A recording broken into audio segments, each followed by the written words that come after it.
I'm here to listen, to understand, and to reaffirm our government's commitment to fighting the scourge of crime that threatens the fabric of our society. This battle, my friends, is not about political colors. It's about the safety, the prosperity, and the future of the country we all cherish so deeply. Come on, honey. Yes, sir. Minister. How you doing? I'm fine. Those your boys? Yeah, they're my sons. Come tell us. Just say Prime Minister Commonwealth of Bahamas. To the gang leaders, let me make one thing perfectly clear. Keep your hands off our school children. Our young people are off limits. If you dare to recruit them, if you dare to harm them, we will use the full force of the law to come after you. Come round and see what the people need when they're crying. I'm great. Yes, sir. All right. All right, sir. Crime, as we all know, is a complex issue that touches every one of us, directly or indirectly. It's a problem that can't be solved by the government alone. It requires a collective effort, and we are relentless in our pursuit of justice and peace for every Bahamian. The Office of the Prime Minister Press Office is the primary liaison between the Fourth Estate and the Office of the Prime Minister and Cabinet. Every day, we are working to build a more inclusive economy and a stronger, safer country. Hear all of the latest developments as the Davis administration carries out the broad mandate of progress and change. Our live weekly press briefings provide full access to current newsmakers on the most topical issues of the day. We facilitate prompt responses from cabinet ministers on the latest reports and get answers on the issues that matter to you. Will any penalties be levied against the OPM Press Now, keeping you in the know.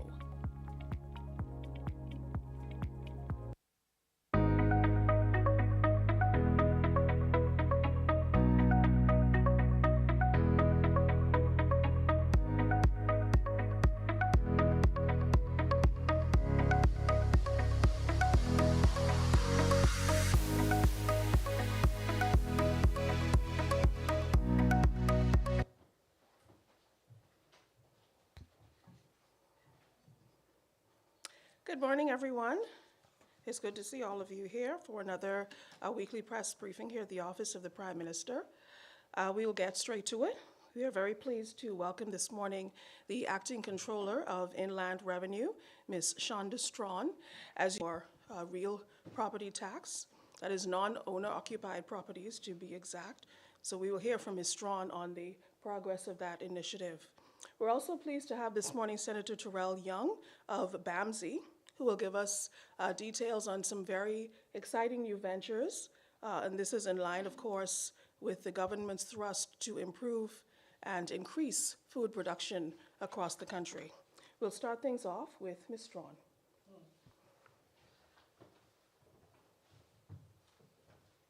Good morning again, everybody. Always a pleasure to be in your company. So today, as was said, we're going to just talk a little bit about the power of sale, the notice that was issued 1 week ago, last week Thursday, in both dailies. So let me just give you some numbers. Everybody likes to play around with numbers, so let's look at some numbers to start us off. In the 2023-2024 budget, estimates for revenue, in particular real property tax, it is estimated that the Department of Inland Revenue should collect just over $195 million in this fiscal period. And that really should represent about 5.9% of the government's overall revenue. So let's start there. So we have to collect $195 million in real property tax revenue this fiscal period. So far, or I should say as of the end of January, the department had collected just about 68 million. So 195, January, we collected just about 68 million. As of February, well, yesterday, we have so far collected just over $95 million. So by and large, we have another $100 million to go if we are going to meet our target. There are 122,158 properties registered on our register, real property tax. So these are all all properties that have been declared throughout the Bahamas, all the islands. So far, we have 122,158 registered, okay? Now, the very good news, always start with some good news. The good news is, out of that 122,158 properties, exactly, I should say, 75,912 of those property owners have a zero balance. So that's good news. Just over 75,000 persons, zero balance, no issues. But unfortunately, that's kind of where the good news ends, right? I guess, well, stick a pin there. Just bear in mind also that for 2024, we issued 66,874 zero tax bills. So that's good to bear in mind also, okay? So when you look at the register, more than half of those persons don't get a tax bill. They're exempted for whatever reason, maybe the owner-occupied exemption, some other exemption that they have. But as I started to say before, the bad news is we have 42,492 accounts that have real property tax arrears of more than $500. So I'm sure the next question you're asking is, well then, what is the overall arrears? Real property tax arrears stand at about $900 million. Okay, so if you break that down, and again, I'm not going to look at those accounts that have balances under $1,000. So if we look at those accounts that have balances over $1,000, you're looking at more than 38,000 property owners who have arrears of more than $1,000. 19,000 of those have arrears of more than $5,000. 12,000 of those have arrears of more than $10,000. And 7,884 property owners have arrears in excess of $20,000. So keep all of that in mind when you think about what we're talking about today, and that is the power of sale. So again, just to reiterate, we're at just about $900 million in arrears, real property tax arrears, and we have more than 42,000 property owners that are in arrears with more than $500. So you gotta bear that in mind. On last Thursday, as was said, our department issued a notification of power of sale on more than 108 accounts, or 108 accounts, I should say. 77 of those are classified as vacant land or properties without any improvement, and 41 of those are classified as commercial properties. Power of sale, or the authority for us to exercise power of sale, is found in Section 25A of the Real Property Tax Act. And that provision allows us to recover real property taxes from all property classifications except those that are Bahamian-owned, owner-occupied properties. And on any Bahamian-owned, owner-occupied property that is in arrears for more than 7 months from the due date. What is the due date? The due date is March 31st of every tax year. So March 31st, the property taxes for this current 2024 tax year are due, become due. And so if you are in arrears 7 months passed, so the 2023 tax bills were issued in October. They were due March 2023 of last year. And so if you've not paid your March 2023 tax bill, you are in arrears for more than 7 months. And if your property is not owner-occupied, Bahamian owner-occupied, then your property could very well fall in this category of properties that are, I guess, eligible for power of sale. So, again, our authority falls in chapter under section 25A of the Real Property Tax Act, and it really covers all properties that are not owner-occupied properties. So that bears keeping in mind. So we've done the advertisement, and what happens next is what everybody's asking. The next thing is those property owners have been notified. So if they own properties, they've been notified, they've been given their 30 days notice, and so they have a 30-day span to come in and to pay off their account. There are no payment plans, there are no more amnesties, all of those things are passed, and now we're seeking to recover the full tax amount that is due on those accounts that are listed in the power of sale notice.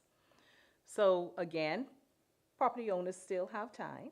They have the next 30 days to come in and pay off those accounts. So that's important to note. Persons who saw the notice and are interested in bidding, we are now open to receive bids, and bids have to be submitted to us in a sealed envelope we have particulars that you need to put on the envelope, especially the assessment number for the property you're interested in, and your bid goes inside. There's a bidding form that you have to complete. It goes inside along with a 10% deposit of whatever it is you're bidding. And that is sent or delivered, couriered, hand-delivered to our office located in the Courtesy House building of Carmichael Road. So as I said, we're open to receive bids, and persons can bid up to April 2nd. So persons can bid up to April 2nd, and we will close all bids at 4 p.m. on April 2nd. Bids will be opened the next day before a panel of persons, no less than 3 persons. We will open those bids and then make a determination of who will be given the right to purchase the property. So in the papers, we listed the department's assessed value of those properties and some general information. We have our website available. Persons can go online to our inlandrevenue.finance.gov.bs website to get more information. And what we're going to try and do is update the website on a regular basis, hopefully daily, I don't know, to try to, as we get more information. Some persons are asking for location. So we're trying to put links there so you could get locations to where the properties are throughout the Bahamas. Okay, I think for now, unless there are any questions, I am pretty much done. So I'm happy to take your questions. Looks like he's ready. Yeah, I'm sure he is. Okay, a lot of questions. Okay. In any of those cases, is the tax arrears more than the assessed value? Is the tax arrears more than the assessed values? No, I don't think in any of those cases that existed. But by law, we cannot accept a bid for less than the tax amount, of course. Another thing I think that is noteworthy is that if your property is advanced to power of sale, there are costs that are also added to the accounts, and similar to the costs that we have put on for accounts that are in collections. So when we started, I guess, our full force initiative to collect arrears, we first started by, of course, our own internal collections department, but then we engaged private collectors, and with engaging private collectors, a collector's fee is also added. So, I mean, I can't encourage persons enough to try to come in and make arrangements before their account get to the place or to the point of being outsourced to private collection or even in the power of sale placed in the power of sale buckets, because when that happens, your tax could possibly go up to another 37%. So it's, it's in everybody's best interest to, number one, know their assessment number. So we encourage, even if you think your property is exempted, because now the owner-occupied exemption is now $300,000. So a lot of persons are exempted, but you should still know your assessment number and know you have a zero balance, right? It's always good to still get your bill, even though people are, well, my bill is zero. Get it and make sure it's zero, right? Because the property owners have an obligation to advise the department of any changes. The obligation really falls on that individual who owns that property to let us know if things have changed. If you've moved out of that property and it's now a residential property, or God forbid something happened and the building was destroyed, then it changes the classification, and we need to know that in order to adjust your taxes. If you could, the private collection agencies that you spoke about, how do they get involved now, or are they just involved at this point now that you're starting to move into the property sales? No. They were involved a while, but engaging private collectors from 2014. Now, we only had 3 back then, but we have more than 16 private collectors that we've engaged now. So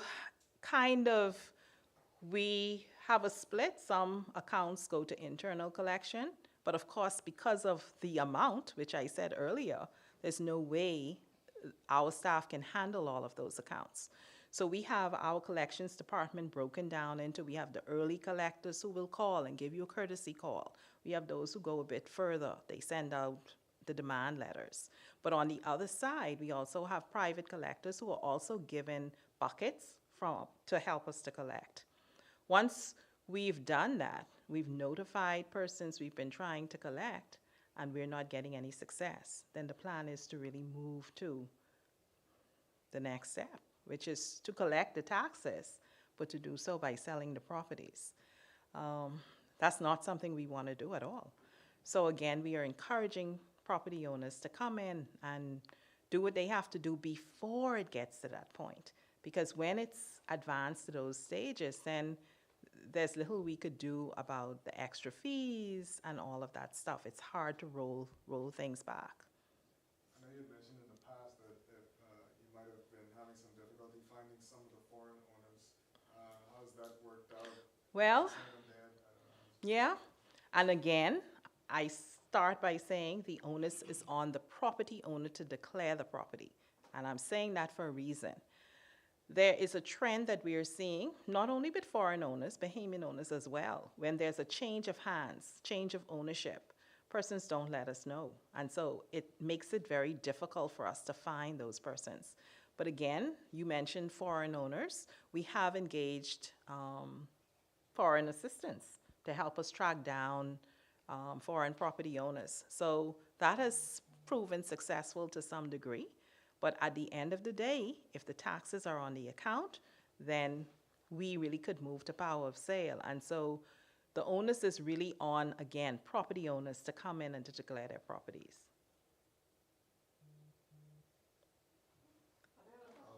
Sorry, you spoke a bit about the arrears, not arrears, in terms of meeting the target by the end of the fiscal year. And if I'm not mistaken, I think you said there's 60. Want me to go back? Want me to go back? You said 100 million left to be collected. Pretty much. Can you speak to, I guess, how confident are you that you will be able to meet the target in terms of ensuring that Inland Revenue gets the money that you're expected to get? Well, we're going to meet the target. And that's really why we've moved to other avenues of collection, right? Previously, we were relying on collection initiatives like calling persons, writing persons. We're done with amnesties now. We've had so many of those. And we've offered persons plans and easy payment plans and the like. But now we move to pretty more aggressive means of collecting because we will make that target, right? We expect that we will make it.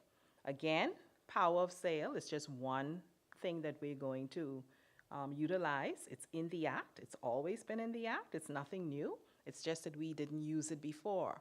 Other things in the Act, like for example, we also plan to sell liens, right? That's a new thing that's never been done before. The plan is to put a group of properties that are in arrears in a bucket and offer it for sale. You have investors who would be interested in purchasing the lien. In that case, that investor who purchases the lien will purchase the rights that we would have had over that property to exercise certain things like the power of sale, right? So there are things in the Real Property Tax Act, like I said, that we didn't use before that we will be using. A lot of persons have been saying, well, what are you going to do because power of sale doesn't extend to Bahamian-owned owner-occupied properties?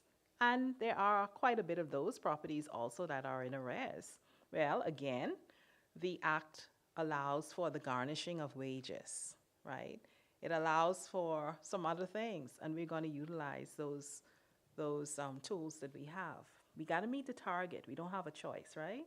We have to meet the target.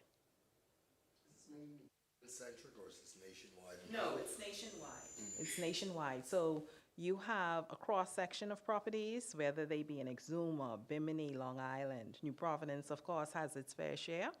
But no, we have a spread, right? This time, like I said, we only did commercial and vacant properties, right?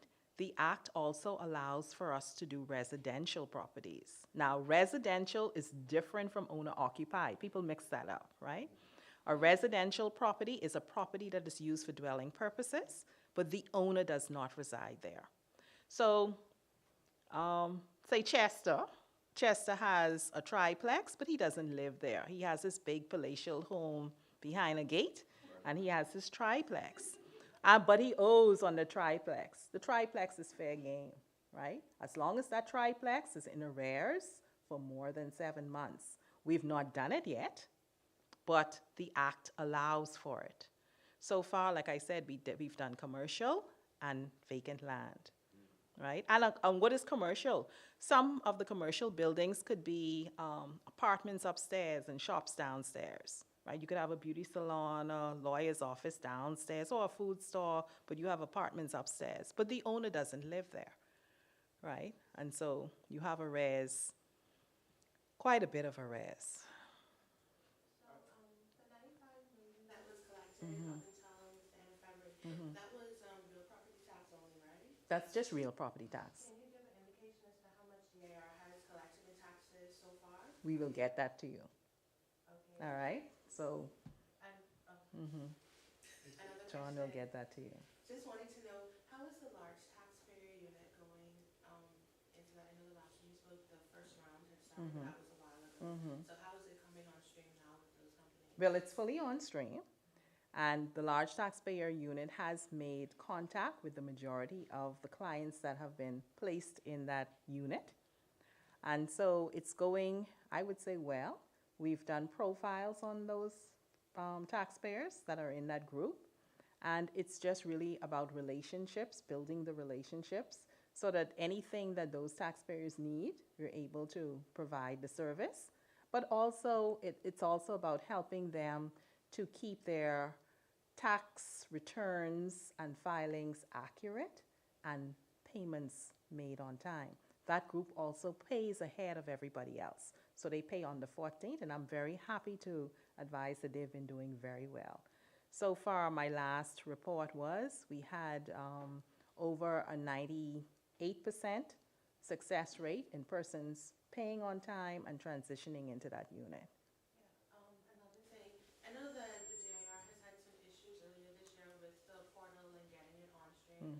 Can you say how, if it has affected the collection of those business license fees and other things that people were trying to pay?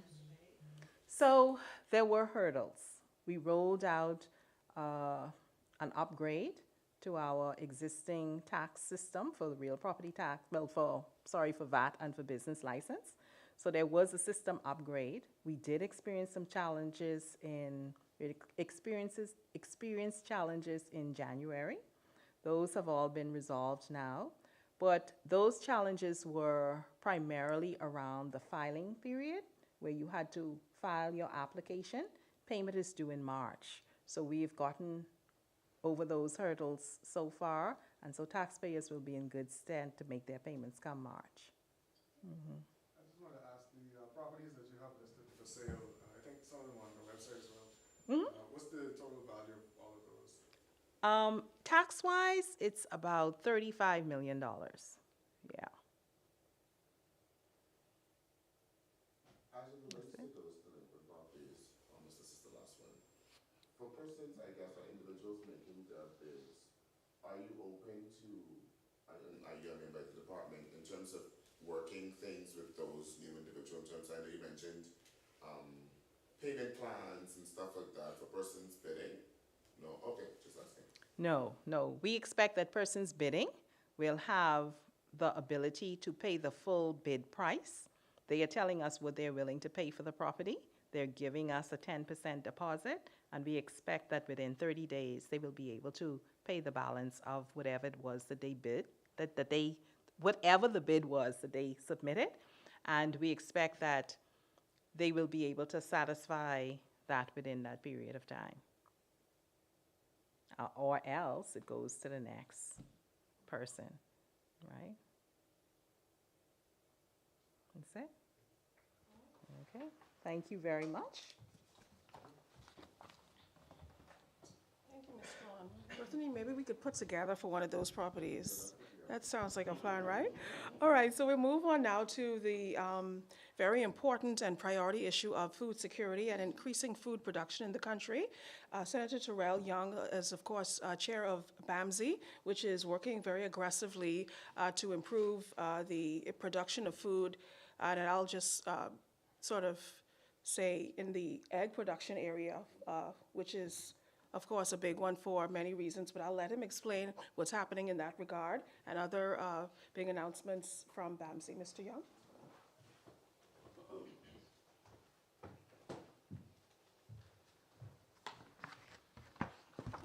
Good morning, Bahamas, and good morning to you guys, the media group. It's a pleasure to be here this morning with you guys.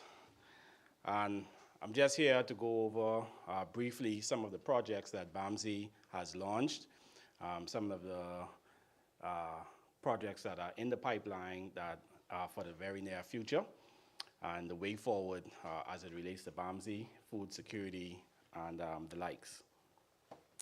So at the top of our list today is BAMSI's Egg Academy. So BAMSI Egg Academy opened its doors on April 17th, 2023. While the production of eggs is an important goal for us, our primary focus is broadening the scope of knowledge, experience, and exposure for our students, our farmers, and agripreneurs through the newly established Research and Training Center. Through the poultry program and this research center, our layer program, we definitely are increasing the numbers of egg production. The market is increasing the production locally, and we support farmers across the Bahamas in this venture. Introducing Bahamians to the science of poultry and poultry management, we will be supporting the education and training of farmers, agripreneurs who are interested in either creating or growing a successful poultry business. At the beginning of 2023, egg prices escalated to record highs, with the cost of egg per dozen hitting about $10. Bahamian consumers were left scrambling for alternatives or waiting for prices to settle down. I am here to say we are back at this same juncture once again with high prices of eggs increasing. Ultimately, the government's goal is to reduce the country's reliance on foreign imports and downgrade the billion-dollar footprint that is draining our local economy. This facility currently houses 2,500 birds that produces organic eggs that are sold in various stores in Nassau. We are embarking on producing omega-3 enriched eggs. This is a niche market, by the way, that is untouched in the Bahamas. Omega-3 enriched eggs is a key nutrition in egg today that you can barely find in the food stores here. There's a market in the hotel market. There's a market in the local upscale market. Persons are looking for these products, but we are just not producing these. So we are doing a trial program on the omega-3 enriched eggs at BAMSI. We wish to express and stress one thing to farmers, that BAMSI is not in competition with them. Let me repeat that. BAMSI is not in competition with farmers. We encourage farmers, by the way, to ramp up egg production so that we can counteract international price increases and also work together for a goal of 100% egg sufficiency by 2025. Since May 2023 to February 2024, BAMSI layer program have produced a total of 300,000 eggs. May of 2024, which will mark 12 months for the program at BAMSI, the total one-year production will be over 400,000 eggs, which equates to 1.5% of the total egg imports annually in the Bahamas. Based on flock numbers received across the Bahamas, on layer eggs, on layer hens, the estimated total local production of table eggs is in the range of 10% of the total annual imports of the Bahamas. Collectively, the total local production of table eggs stands at an estimated 11.5%. And also, collectively, we have reduced the number of egg import value by $5,544,448, which equates to a reduction of imports by 11.5 total percent. The second program I would like to mention is not really a program, but it's actually the base of the entire BAMSI existence, I should say. The opening, the final and complete opening of BAMSI campus in North Andros. This has been long awaiting.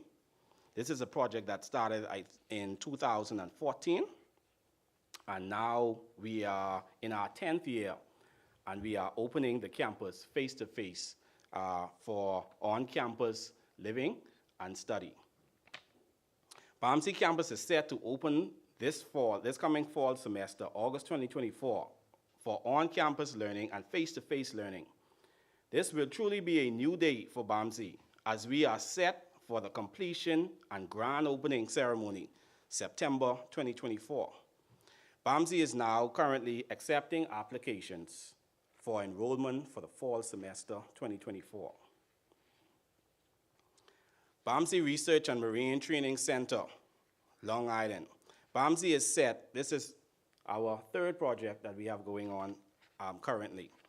BAMSI is set to break ground on its Research and Training Center in McCann's, Long Island, March 2024. This facility will focus on marine research and training, but will also include the full scope of agriculture training. Students, farmers, and local fishermen from across the entire Bahamas will benefit from this research and training facility that will be offered in Long Island. BAMSI Long Island Research Center will be outfitted with cabanas that will house marine research and study tanks, a boat ramp and docking area, along with container farms and greenhouse farms. This facility will also produce seedlings for a variety of produce for local farmers. This training center in Long Island will support farmers, fishermen, and students across the southern Bahamas. Number 4 on our list today for updates. We recently opened up the first ever piggery facility at BAMSI in North Andros. The grand opening of BAMSI's piggery was held on Monday, the 29th of January 2024. The total cost of construction is around $100,000. The piggery currently houses 1 boar, 13 pigs, and 8 piglets, 2 wean pigs, totaling 24 pigs total at this facility currently. Carefully selected to represent various stages of development, BAMSI aims to use the diverse group to instruct and demonstrate the comprehensive process of swine production.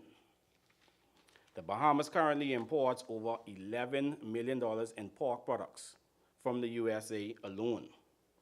This training facility, therefore, can provide the educational components and research engine to improve variety within our local droves and assist farmers in best practices and ultimately reduce the swine imports. The primary purpose is a demonstration unit for swine husbandry and emphasizing the link between health and production practices. We designed and constructed the new facility to accommodate pigs going through the various stages of production, allocating areas for sows, which is adult females, piglets, which are what they call bay pigs, weaners, non-suckling pigs, and boars, adult male pigs. The new piggery is a complete pig operation that will allow the staff and students to participate in training, in the rearing, of pigs in a commercial setting. This piggery will take students through the entire process of production stages in the swine husbandry for breeding, from breeding to the growing out stage to production of market pigs. It will provide students with practical knowledge and experience in swine production and husbandry, especially in a commercial setting. And that is basically the gist of most of the major products that we have going on at BAMSI currently. So if you guys have any particular questions, we'll open for questions.